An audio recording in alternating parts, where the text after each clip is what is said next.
Imagine this, 18 to 24-year-old make up the highest number of the alcohol-related ER visits in NSW. Why are young students still ending up in emergency rooms at alarming rates?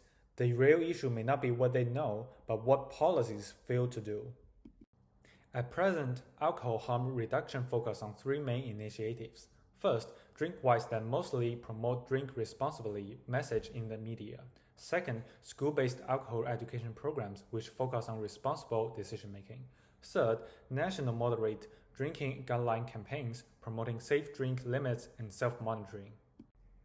However, these efforts have not been effective enough. Data shows that the 18 to 24-year-old age group continues to have the highest alcohol-related emergency department visit rate from 2014 to 2021, and this has not translated into a meaningful reduction in harm among university students.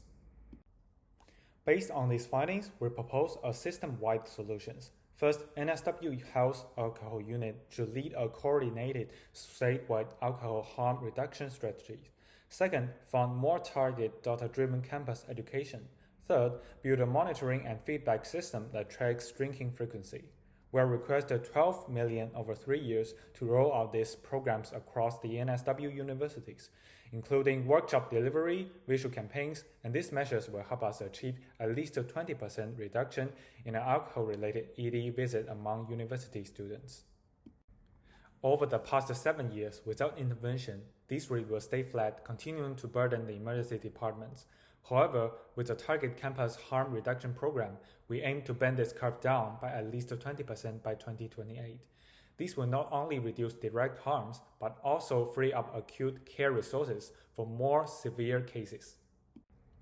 Some may argue young drinking is already improved thanks to existing education programs, but the data clearly shows this view is flawed. These harms do not only impact their health, but also create a heavy burden on healthcare. Besides, passive education does not reach big drinkers and the group that the most urgently needs help. The chart on the left shows that 18 to 24 years old consistently experience the highest level of alcohol-related harms across all 4 harm types. The chart on the right compares drinking behaviors before and after education campaigns. Among high-risk binge drinkers, there was only a minor reduction in harmful drinking.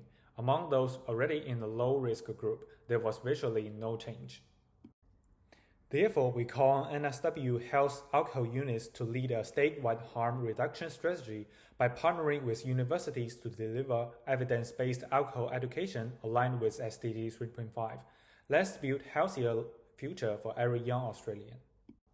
Here is the reference list.